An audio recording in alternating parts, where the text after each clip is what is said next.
नमस्ते सदा वत्सले मातृभूमि। असदुद्दीन ओवैसी, आपने सबने ओवैसी के ऊपर हुए हमले के विषय में सुना होगा। हमारे देश में किसी भी प्रकार का हमला हम सभी निंदा करते हैं और हिंदू समाज का तो स्वभाव है कि वो किसी को भी किसी भी प्रकार से प्रताड़ित नहीं देखना चाहता। लेकिन ओवैसी के ऊपर हमला हुआ, गोलियां चली, वो वीडियो भी वायरल हुआ जिसमें कुछ युवक उनकी गाड़ी पर गोलियां चला रहे हैं। अब उस पर सियासत तो होना स्वाभाविक था।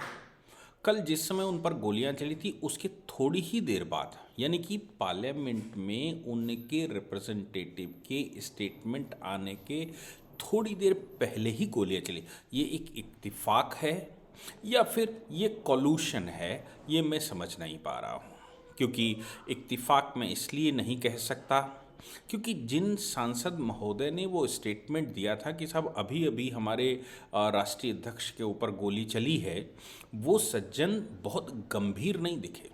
उन्होंने सिर्फ इतना कहा कि मैं अपना स्टेटमेंट देने से पहले संसद को ये बात की सूचना देना चाहता हूँ कि हमारे राष्ट्रीय अध्यक्ष के ऊपर अभी अभी गोलियाँ चली। जबकि असदुद्दीन ओवैसी जब पार्लियामेंट में आए तो हम सबको मालूम है कि उन्होंने कितना बड़ा बड़ा स्टेटमेंट दिया।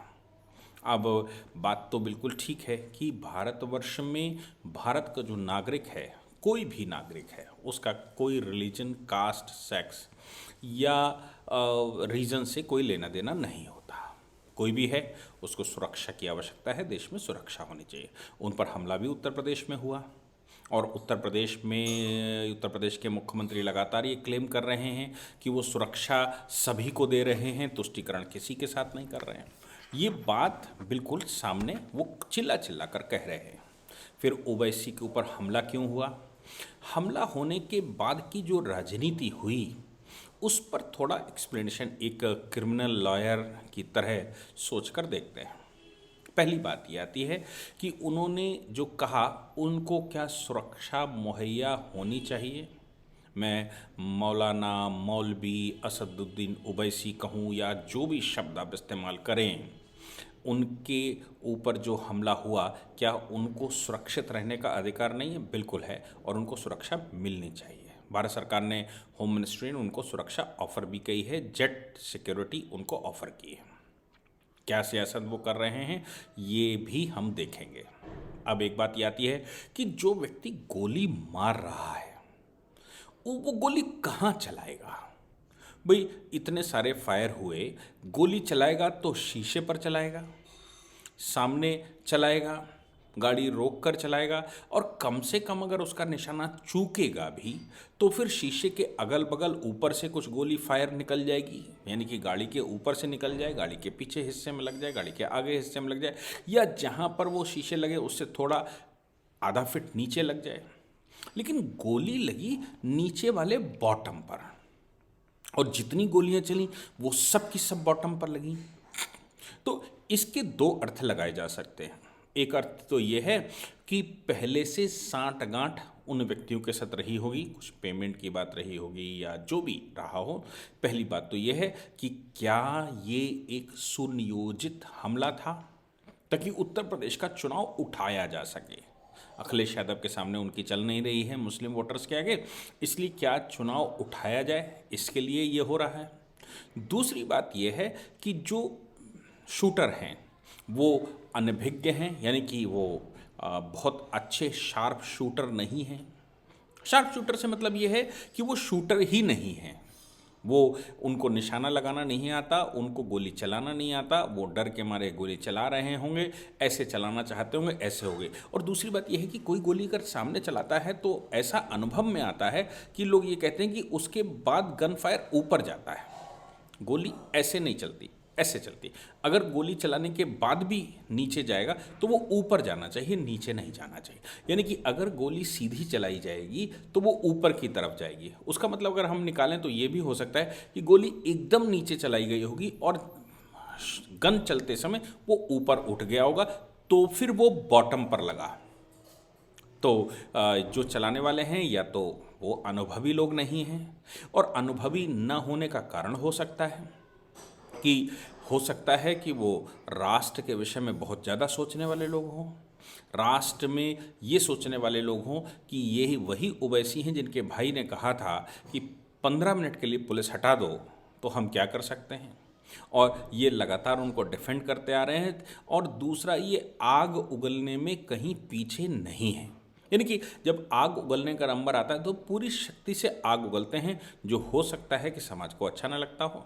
लेकिन समाज को अच्छा ना लगना तो ये नहीं कहता कि गोली मार दो, उसके लिए तो आपको जाना पड़ेगा, एफआईआर दर्ज करवाइए, आप मुकदमा दर्ज करवाइए, तो फिर उसका कुछ हिसाब पुलिस लगाएगी, पुलिस करेगी।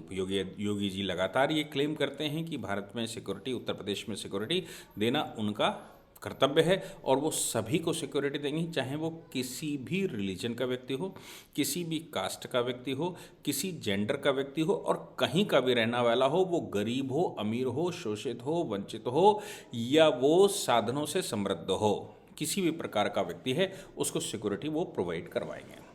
इसलिए ओवैसी साहब चूंकि वो एमपी हैं, हैदराबाद से आते हैं, इसलिए राज्य सरकार तो उनको full flash permanent security provide नहीं करवा सकती। सिक्योरिटी कौन प्रोवाइड करवाएगा? सिक्योरिटी तो मेंबर ऑफ पार्लियामेंट को केंद्र सरकार करवाएगी, केंद्र की होम मिनिस्ट्री करवाएगी। अब केंद्र की होम मिनिस्ट्री ने उनको जेड सिक्योरिटी की ऑफर कर दिया, या शायद जेड प्लस का किया हो। यही कर सकती है कि आप जितनी नफ़रतों से बोलते हैं, जनता सामने निकल कर आती ही है, बोल ही देती है, जनता में क्रिमिनल्स ही बोलते हैं। अगर क्राइम न होता तो फिर इन जेलों की आवश्यकता ही नहीं पड़ती, तो क्राइम तो होता ही है। और लोग नफ़रतों में ही गोलियां चलाई जाती हैं, बहुत कम कॉन्ट्रैक्ट किलिंग होती है, बहुत कम ऑनर किलिंग होती है, लेकिन ज़्यादातर किलिंग नफ़रत में होती है। तो फिर इनके ऊपर अगर नफ़रत की राजनीति करने वाले ये नफ़रत की राजनीति करते हैं, और कुछ लोगों को ये पसंद नहीं आता, मुझे लगता है संभवतः पूरे देश को ये पसंद नहीं आता, लेकिन भारतीय संविधान की दुहाई देते हुए या भारतीय संविधान में ये व्यवस्था की कि भाई इन सबका प्रोटेक्शन किया जाए, तो इनका प्रोटेक्शन करने की कोशिश हो रही होगी। उस सिक्योरिटी पर जो असदुद्दीन ओवैसी ने पार्लियामेंट में स्टेटमेंट दिया, वो स्टेटमेंट मुझे लगता है कि अपने आप में बहुत कुछ बयान दे रहा है। उन्होंने कहा कि मुझे सिक्योरिटी नहीं चाहिए। अरे भाई, आपके ऊपर हमला हुआ है तो आपको सिक्योरिटी क्यों नहीं चाहिए? अब वो कहते हैं मुझे लाइसेंस दे दो, मुझे अपनी सेल्फ डिफेंस के लिए लाइसेंस दे दो, मैं अपने लोगों को लाइसेंस लेकर या हथियार लेकर चलूं, इसकी अनुमति दे दीजिए। अरे भाई, सरकारी सिक्योरिटी पर आपको विश्वास नहीं है, देश की सिक्योरिटी पर आपको विश्वास नहीं है, होम मिनिस्ट्री की सिक्योरिटी पर विश्वास नहीं है, आप अपने गुंडों को लेकर चलना चाहते हैं लाइसेंस। क्या ये कहीं ये सोची समझी साजिश तो नहीं है जिसमें ये तय किया जा रहा हो कि हमें गुंडे लेकर चलने का अधिकार कैसे मिले, देश को कैसे गुमराह किया जाए, और हमको मेरे अपने गुंडे लेकर, जो 15 मिनट की बात अकबरुद्दीन ओवैसी करता है, वो 15 मिनट की बात को शुरुआत में शुरू करने के लिए हमें पर्सनल सिक्योरिटी दे दी जाए, जैसा हैदराबाद में वो अपनी सिक्योरिटी या अपने गुंडे लेकर चलते हैं वैसा। ये उसके लिए तो नहीं कहीं किया गया था। दूसरी बात ये है कि आपने ये कहा, यानी कि उन्होंने ये कहा कि हमें एक क्लास का नागरिक बना दीजिए, हमें नागरिक के अधिकार दे दीजिए। भाई, उनके पास आधार कार्ड नहीं है क्या? उनके पास वोटर कार्ड नहीं है क्या? उनके पास बैंक का क्रेडिट कार्ड नहीं है क्या? उनका बैंक में अकाउंट नहीं खुलता क्या? वो रोड पर चल नहीं सकते क्या? वो भारत में खाना नहीं खा सकते क्या? वो जम्मू कश्मीर में जैसा इन लोगों ने किया था कि जम्मू कश्मीर में रहने वाले हिंदुओं को, दलितों को जम्मू कश्मीर में निवासिता नहीं दी जा सकती, महिलाओं को निवासिता नहीं दी जा सकती, पाकिस्तान से जो हिंदू आए थे 47 में उनको निवासिता नहीं दी जा सकती, और उनको द्वयम नहीं त्रयम दर्जे का निवासी बनाकर जम्मू कश्मीर में रखे हुए थे पिछले 70 साल से, 72 साल से। वैसा कोई अधिकार क्या ओवैसी का छीना गया है जो वो ये कहते हैं कि मुझे ए ग्रेड का नागरिक बना दीजिए? वो ये कहते हैं कि मुझे वो नागरिकता में अधिकार दे दीजिए। वो उनकी पढ़ाई रोकी गई क्या? जम्मू कश्मीर में तो पढ़ाई रोकी गई थी, प्रोफेशनल एजुकेशन नहीं ले सकता था, सरकारी नौकरी में काम नहीं कर सकता, सरकारी नौकरी नहीं ले सकता, सरकारी बेनिफिट नहीं ले सकता था, और अपना रेजिडेंस भी नहीं बना सकता था। क्या ऐसा कोई अधिकार है जो ओवैसी को न मिला हो? वो तो यूनिवर्सिटियां चलाते हैं, वो मेंबर ऑफ पार्लियामेंट भी हैं, वो देश में कहीं भी घूमते भी हैं, उनका भाई देश की सिक्योरिटी को चैलेंज भी करता है, वो देश की फोर्सेस को चैलेंज करता है, देश के लोगों को चैलेंज करता है। क्या ऐसा कोई चैलेंज ओवैसी के सामने आया है? तो मैं समझ नहीं पाया कि आखिर ओवैसी किस तरह की एक क्लास की नागरिकता चाहते हैं। क्या वो ये चाहते हैं कि जब मुगलों का शासन भारत में था, जब उस तरफ उनकी तरफ आदिल शाही थी, जब भारत में अफ़गानों का शासन था, भारत में तुर्कों का शासन था, तो उस समय पर भारत के सभी निवासियों को, हिंदुओं को दोयम दर्जा माना जाता था और ये साहब ए क्लास के माने जाते थे। तो क्या इनको ये लगता है कि उसी प्रकार से हमको ए क्लास का दर्जा दे दीजिए, हमको राजा स्वीकार कर लीजिए, हमको बादशाह स्वीकार कर लीजिए और बाकी आप सामान्य लोग रहेंगे? तो मैं समझ नहीं पाया कि वो ए क्लास की निवासिता किससे और क्यों मांग रहे थे।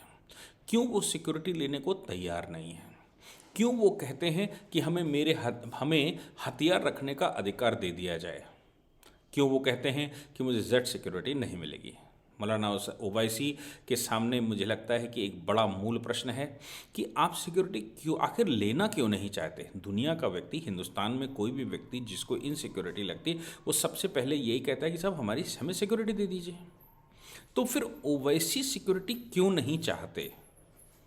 मुझे लगता है उसका मुख्य कारण ये है क्योंकि जिस तरह की गतिविधियों में वो देश में इन्वॉल्व हैं, जिस तरह की गतिविधियां वो करते हैं, सिक्योरिटी अगर रहेगी तो वो गवर्नमेंट की सिक्योरिटी रहेगी और सिक्योरिटी रहेगी तो वो इनके अड़ोस पड़ोस की गतिविधियां भी सारी चेक करेगी। अभी प्रधानमंत्री ने तो कभी नहीं कहा कि हमें सिक्योरिटी मत दीजिए, होम मिनिस्टर ने भी कभी नहीं कहा हमें सिक्योरिटी मत दीजिए, या देश में कोई भी व्यक्ति जिसको जान का खतरा है वो तो मांगता है हमें सिक्योरिटी दे दीजिए। तो फिर सिक्योरिटी नहीं चाहिए का मतलब है, मुझे लगता है परिस्थितियां बहुत ज़्यादा गंभीर हैं और ओवैसी बहुत सारी गतिविधियों में इन्वॉल्व है जिसका उसको आशंका है कि सिक्योरिटी अगर उसके पास रहेगी तो वो सिक्योरिटी रहते हुए वो जो गजबाए हिंद के बहुत सारे खेल भारत में खेले जाते हैं, दारुल इस्लाम बनाने के खेल खेले जाते हैं, जो वो पॉलिसियाँ बनाते हैं, जो उनका भाई हिंदुओं को समाप्त कर देंगे 15 मिनट के लिए, फोर्स हटा लो, ऐसी गतिविधियों में जो लोग भी इन्वॉल्व रहते हैं वो ओवैसी के अगल बगल नज़दीकियां न बना पाएँ। ये बनाएंगे तो ये समस्याएं खड़ी होंगी। रज़ाकार्स फैमिली से वो आते हैं और ये समस्याएं भारत सरकार को पता लगेंगी और ये इन समस्याओं पर कहीं लीगल कार्रवाइयाँ न होने लगें। इसके लिए मुझे लगता है कि उनको ये स्वीकार नहीं है कि उनको सिक्योरिटी दी जाए। मुझे लगता है कि जिन लोगों ने हमला किया है उनकी गिरफ्तारी हो ही गई है।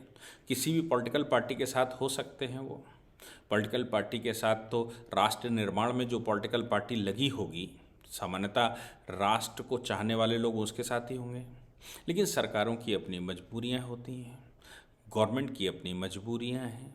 इन मजबूरियों के रहते हुए उन लोगों की जो राष्ट्र निर्माण में लगे हैं उनका साथ देने वाले व्यक्ति कहीं कहीं निराश होते होंगे और उनको लगता होगा कि ऐसे मजहबी आग उगलने वाले, देश में इस तरह का माहौल बनाने वाले व्यक्तियों के ऊपर क्यों ना हम ही इंसाफ कर दें। तो मुझे लगता है उनको नहीं करना चाहिए, पर फिर भी लोग भड़क जाते ही हैं। मैं उसकी सिरे से निंदा करता हूं कि ये नहीं होना चाहिए, लेकिन फिर भी हुआ। लेकिन ओवैसी के ऊपर, मौलाना ओवैसी के ऊपर ये प्रश्न खड़े होते हैं कि आखिर वो सिक्योरिटी क्यों नहीं लेना चाहते, आखिर वो हथियारों को क्यों चाहते हैं, आखिर वो क्यों कह रहे हैं कि उनको ए क्लास का नागरिक बना दो, आखिर वो क्यों कह रहे हैं कि हमको अलग से फैसिलिटी दे दो, मुझे सरकारी फैसिलिटी की आवश्यकता नहीं है।